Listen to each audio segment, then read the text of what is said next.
You have to turn it off. That's right, Brother Joe. Sometimes you have Turn to it off. turn it off. And when that phone rings, that's why we have caller ID. You know? Well, one year I was working nights, and I got hooked on the soap operas. You got hooked on the soap operas, brother. Because I was working nights, but I would be home in the day. Right. And I got hooked on those soap operas. And you just forgot about the word. And you're watching those soap I operas. finally got off of those soap operas, and now I refuse to watch it. Don't watch it. Okay. So it comes back right back. Light and the hospital and all that. All of that. Love, like I haven't watched it in so long, so I don't know. General Hospital, you know. It's bad. It's Yes, bad. it is. Because you know what? When I look at those soap operas, I see that they're only giving the world people so much to add into their lives. And you see, what's this show with Erica? She was on the television and she probably have gone through every man that's on that program. And you see the world out there and they think, okay, well we can do it. No, you cannot do that. You know, that's television. That's her job. She's making money. You know? But you have to realize, nay, that is not what you need to be doing. You know? And reverting right back around, we need to make sure that we have time management in our lives. If we wake up 5 o'clock in the morning before your feet hit the floor, I believe that your Bible should be right there. Instead of go through a daily devotion, a morning devotion. Even at my job, sometimes when I'm sitting there, 12, before I even clock out, I'm closing my eyes and I'm whispering prayer to God. Have my back turned because no one needs to know what I'm doing. That's between me and God. Because it's so funny to run to the wall and say, you know what? Oh, I see her praying. I see her reading the Bible. When I pull my word out to study, I'm on my lunch. So nobody can't tell me what I should be doing when I'm off of the clock. And I need to have that word inside of me because every place you go, you're going to have your enemy there. And you need that word inside so that God's word can ward off those enemies from you. When they come and they want to say something nasty, you smile. God loves you. I pray for you, sister. I pray for you, brother. When they come after you, all you gotta do is just stand there and smile. Smile. And right there you pray and say, God, you take care of them. Because they don't know who they're talking to or who he's messing with. That's true. Take care of them. And then you sit there and you just stare them down and stare them down. And all of a sudden, they begin to change the attitude. Because it's something that God is allowing them to see. And then there's a, oh, Fludd, Miss Betty, you know I'm just teasing. It's okay, but God doesn't tease. He's a serious God. And you need to respect me and take me serious. But I thank God that he has given me favor. You know, where I work at. Favor. The favor of God. Right. Yes, indeed. Okay. Praying whenever possible. Is this a good thing? No. Praying whenever possible. Well, anytime you pray is good. It's good. Say pray without ceasing.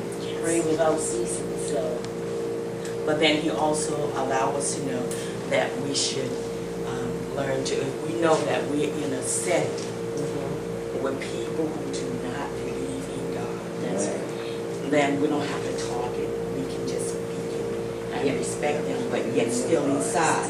That's right. Like when I was coming up, they says, when you moaning, the devil doesn't know what you're talking about. But when you're sitting there among your enemy, you still can pray. That's right. And sure enough, God will work in your behalf that you were able to speak. I can testify on that because before I moved here to the state of South, to the, you know, to Connecticut, I used to work for a Japanese company, and I was their maintenance secretary, and I was with all these men, and they would come because at that time they never had a secretary here. So God opened doors for me to become their secretary.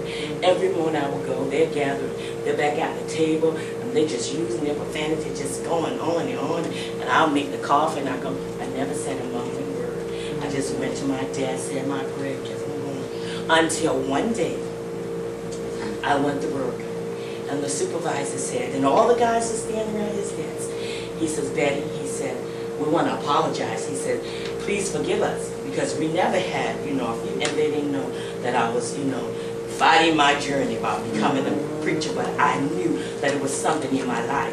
And it says, forgive us. We never had a female in here, and our mouth can get a little nasty sometimes. I'll never forget his name, Doug Hillebrand. And I says, well, Doug, I says, you forgive me. And from that day on, those men, when I opened that door and walked in, good morning, Daddy, how you doing? I'm fine. If they were cursing, it was no more. You see them, they'll go out to their apartment. All you got to do is sit there and say, God, you take care of them. Yep. Take care, absolutely.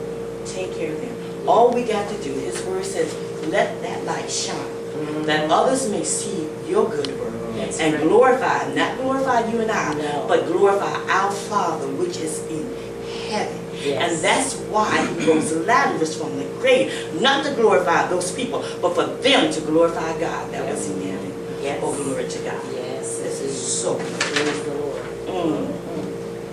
Okay, is it important to be with a friend than to commune with God? Being with friends. Well, sometimes we have to draw the line. That's right. And then you know what? It depends upon the type of friends. Because you may have Christian friends. That's right. And you can talk about what the Word of God is saying. That's right. And then maybe that sinner man, boy or girl, could be sitting, it depends upon where you are. They could be standing afar off, but they are listening to what you say. They're always listening. That's right. Yes. They are listening. And sometimes they may say, excuse me, but then you move later, they'll say, excuse me, ma'am. I was hearing you talk about God. Yeah. Could you tell me a little more? And sometimes you don't have to say anything. I remember when I used to go out doing presentation for financial, portfolios. And I went to this house and I'm into doing my presentation. I didn't have to say anything about the Lord. This man stopped me and his wife is sitting there. He says, excuse me, Miss Betty. He said, you seem like a preacher woman. And I said, I seem like a preacher woman? He said, yes, ma'am, you seem like a preacher woman. He said, I just want to be able to say the right things wrong. I said, brother, be yourself. That's right. Be yourself. That's right. Be yourself. Yes. Don't change because I'm sitting here. Because once I walk out that door, you're still there. But you can respect me, but just be yourself. Right. Oh, that's a preacher woman. And I just smile and keep on to God be the glory. Attending public worship service. Is that important? Very important. Oh, yeah. Absolutely. Very, very much important. Yeah. Because that's when we're ushering ourselves. And I believe when you get into your praise and worship, Yes. I don't care what you're going through, That's right. it's going to fall off of you.